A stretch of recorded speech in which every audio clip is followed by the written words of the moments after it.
처음에는 단순히 칼을 갖다 댄다고 해서 이게 잘리지가 않죠. 레이어에 따라서 이 칼을 쓰는 방법과 강도와 방향이 다 달라지는 거잖아요. 그래서 제 개인적인 생각은 뭐 LG가 다시 사가거나 뭐 그럴 리가 없겠죠. LX가 다시 사가거나 이제 LX 세미콘이 있어서 살 이유가 없죠. 여기도 SK가 좀 어떻게 좀 해줬으면 좋겠다 생각은 들지만,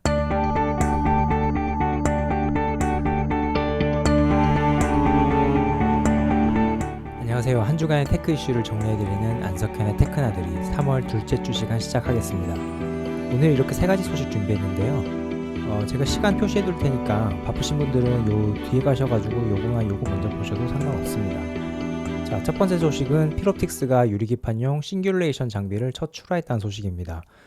저희 구독자분들이 워낙 유리기판에 관심이 많으셔서 이거 뉴스는 한번 보셨을 텐데, 이 싱귤레이션 장비가 정확히 어디에 사용되고 앞으로 필옵틱스의 남은 라인업들이 뭐가 있는지 한번 같이 알아보기 위해서 제가 이 소식을 가져왔습니다.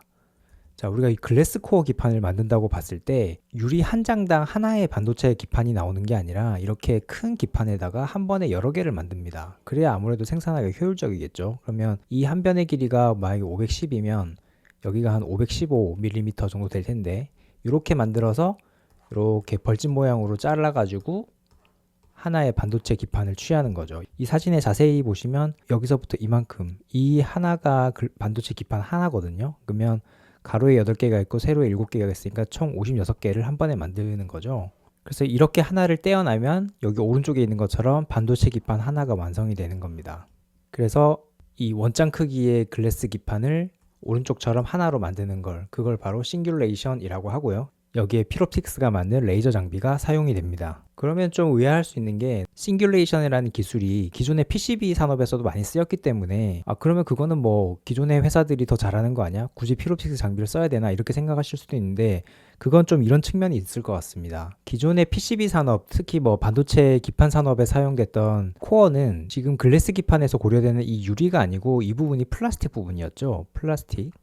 그리고 이 아래 위에 오는 ABF라고 하는 필름도 플라스틱 물성이랑 비슷합니다. 그럼 플라스틱과 플라스틱이 섞여 있는 그거를 레이저로 자르는 거하고, 절반은 글래스고 절반은 플라스틱이고 이렇게 다른 물성이 섞여 있는 거를 자를 때는 좀 다르겠죠. 이거는 왼쪽에 보시는 샌드위치를 잘라보신 분들은 아마 아실 겁니다. 특히 딱딱한 빵으로 되어 있는 샌드위치를 자르면 처음에는 단순히 칼을 갖다 댄다고 해서 이게 잘리지가 않죠. 앞뒤로 왔다 갔다 하면서 해야 요 빵 부분이 잘립니다. 근데 요 아래에 이제 들어있는 토핑 부분은 왔다 갔다 한다고 되는 게 아니고 아래로 쓱 밀어야 되죠. 그러니까 레이어에 따라서 이 칼을 쓰는 방법과 강도와 방향이 다 달라지는 거잖아요. 그러니까 이 글래스 기판 같은 경우에도 이 안에 보면 이 ABF가 있고, 그리고 여기 구리 전극이 있을 거고, 이 중간에 특히나 여기 유리가 있고, 이 안에 들어있는 레이어들이 정말 성격이 다른 애들로 다 뭉쳐있다 보니까 이걸 자르기가 쉽지 않은 거죠. 아마도 레이저를 계속 변주를 해줘야 되고 할 거예요. 그래서 기존의 PCB, 일반 플라스틱 기판 기반의 싱귤레이션 장비 회사들이 이 부분을 따라오기가 쉽지 않을 것 같다 하는 거고요. 필옵틱스는 최근에 글래스 코어 기판 관련해가지고 굉장히 좀 주목받는 회사잖아요. 그래서 제가 전시회 같은 거 갈 때마다 한번 눈여겨보고 있는데, 보면 총 4가지 종류의 장비가 있더라고요. 글래스 코어 기판 관련해서. 근데 여기에 보면 그동안의 레이저 가공 장비, 그러니까 처음에 TGV 뚫을 때 레이저로 때리는 그 장비가 있다는 건 너무나 잘 아실 거고, 요 마지막 부분에 있는 싱귤레이션 장비가 이번에 들어간 거고요. 그리고 2개가 더 있는데, 하나가 ABF 비아 드릴링이라고 여기에 쓰는 장비가 하나 더 있습니다. 그리고 DI라고 하는 이 리소그래피 장비가 하나 더 있습니다. 이건 둘 다 회로 빌드업 공정에 들어가는 거죠. 네, 일단 레이저 가공이 제일 먼저 들어갔고, 두 번째로 싱귤레이션이 들어갔고, 희망컨대 아마도 ABF 드릴링이나 리소그래피가 들어가면 좋겠다라고 다들 생각하고 계실 것 같은데, 그거는 사실 잘 모르겠습니다. 왜냐하면 이 레이저 가공이나 싱귤레이션은 이 유리 부분에 대한 노하우가 많이 있어야 돼요. 왜냐하면 그 TGV 레이저 가공 같은 경우에도 이 레이저가 직접 유리에 닿는 그런 제품이죠. 그리고 이번에 싱귤레이션도 기판과 기판 사이를 이렇게 커팅을 해줘야 되는 설비이기 때문에 분명히 이 중간에 레이저가 유리에 닿아서 가공을 해줘야 됩니다. 그런데 이 ABF 드릴링이나 이 리소그래피 같은 경우에는 이 회로 빌드업 공정에 들어가는 거잖아요. 그러니까 이건 ABF 필름 위에, 그 위에 구멍을 뚫고 그 위에 노광을 하는 거라서 엄밀히 따지면 글래스 코어 기판에만 쓰는 설비는 또 아닙니다. 그리고 이 분야에는 필옵틱스 외에도 기존의 반도체 기판 산업에 잘해오던 회사들이 아마 있겠죠. 그래서 아마도 레이저 가공이나 싱귤레이션 대비해서 ABF 드릴링이나 리소그래피 설비가 들어가는 건 아마 좀 더 어렵지 않을까. 물론 지금 어떻게 진행되고 있는지는 저는 잘 모르겠습니다만 아마도 이거 두 개 대비해서는 훨씬 난이도가 어려울 것이다. 경쟁이 훨씬 치열할 것이다. 이렇게 생각해 볼 수가 있겠습니다. 자, 그 다음은 TSMC가 브로드컴 엔비디아의 인텔 파운드리 서비스를 공동인수 제안했다는 소식입니다.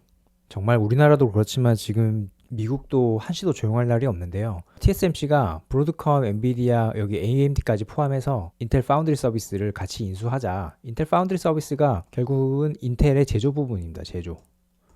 뭐 최근에 이쪽 씬을 계속 따라오셨던 분들은 엄청나게 인텔이 투자를 했고 엄청나게 적자를 보고 있다는 얘기는 아마 아실 거예요. 이게 로이터의 기사가 제일 먼저 나왔고 최근에 이제 국내에도 뉴스가 계속 나오고 있습니다. 근데 이 인텔 파운드리 서비스가 지금 어떤 상태냐면 지금 보시는 게 요 윗부분이 매출이고요. 아랫부분이 영업 손실입니다. 그리고 이거는 빌리언이니까 작년 3분기에 한 7조 정도 손실이 난 거네요. 7조 원 정도 손실이 난 겁니다. 지금 분사된 이후로 계속 적자죠.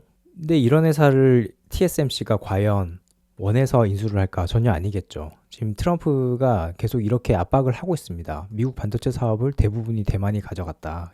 약간은 한국이 가져갔다. 사실 이게 조금만 가져갔다는 게 왜 기분이 나쁘게 느껴지는지 잘 모르겠는데 사실 인텔이 지금은 많이 좀 찌그러져 있는 상태지만 사실 미국의 IDM 그러니까 종합 반도체 기업의 자존심이잖아요. 그러니까 미국으로서는 이 인텔이 몰락해가는 과정을 계속 지켜볼 수는 없는 거거든요. 그럼 이 회사를 어떻게 살려야 될까라고 봤을 때 TSMC를 압박을 하면 인텔의 좋은 과외 선생님이 돼줄 수 있을 것 같다 이렇게 생각한 것 같습니다. 그런데 이 인텔의 IFS, 그러니까 파운드리 서비스를 인수를 하는데 적지 않은 돈이 들 텐데 그걸 그냥 인수하게 하면 반발이 심할 테니까 아마도 요 앞에서 말씀드렸던 브로드컴, 엔비디아, AMD 요 회사들로 하여금 같이 자금을 대게 해서 약간 자금 부담을 경감시켜 주려는 거 아닌가 생각이 듭니다. 이거는 인텔이 해외 업체에 완전히 다 넘어가지 않게 만들 수 있는 좋은 수단이 되기도 하죠. 그럼 TSMC가 IFS를 인수를 하고 나면 당분간은 회사 경영을 맡게 될 텐데 그러면 회사 경영을 맡은 이상 그냥 둘 수는 없죠. 음으로 양으로 TSMC의 파운드리 기술이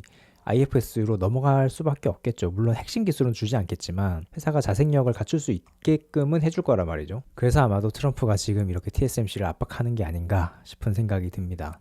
다음은 기구한 매그나칩 순수 전력반도체 회사로 전환이라는 소식을 가져왔습니다. 매그나칩에 대해서는 잘 모르시는 분들이 많을 것 같은데 이 회사의 역사에 대해서는 제가 나중에 뒷부분에 설명을 하기로 하고 이것도 이번 주에 나온 기사입니다. 매그나칩이 순수 전력반도체 회사로 전환 결정을 했다. 전력반도체 회사로 되기로 했으면 원래 기존에는 뭘 딴 걸 했단 말이죠. 뭘 했었냐면 왼쪽에 보시는 주황색 부분이 드라이버 IC입니다. 그러니까 디스플레이를 구동하는 여기 위에 있는 부분이 OLED거든요. 이 OLED를 구동하는데 반도체가 필요한데 여기에 쓰이는 반도체는 이렇게 길쭉하게 생겼습니다.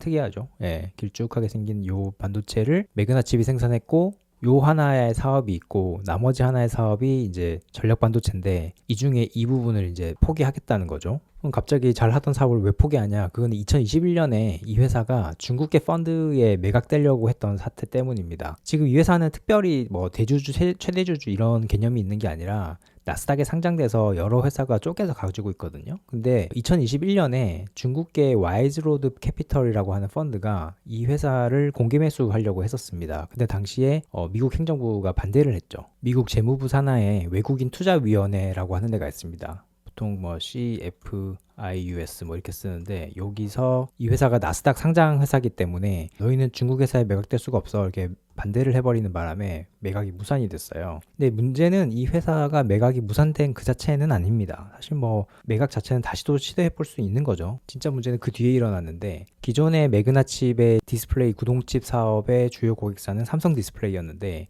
삼성 디스플레이 입장에서는 좀 불안한 거죠. 이 회사가 중국에 매각을 추진한다고? 삼성 디스플레이는 매그나칩에서 디스플레이 구동칩을 살려면 자기네들의 어떤 디스플레이 발전 로드맵 같은 걸 어느 정도 공유를 해줘야 되겠죠. 그래야 협력사가 이제 개발을 할 테니까. 근데 만약에 매그나칩이 중국에 매각이 돼? 그러면은 더 이상 자기네들의 정보를 오픈하기가 쉽지 않겠죠. 그래서 2021년 요때 이제 매그나칩의 중국 매각이 좌절이 됐는데 이때 이후로 삼성 디스플레이가 물량을 계속 줄였습니다.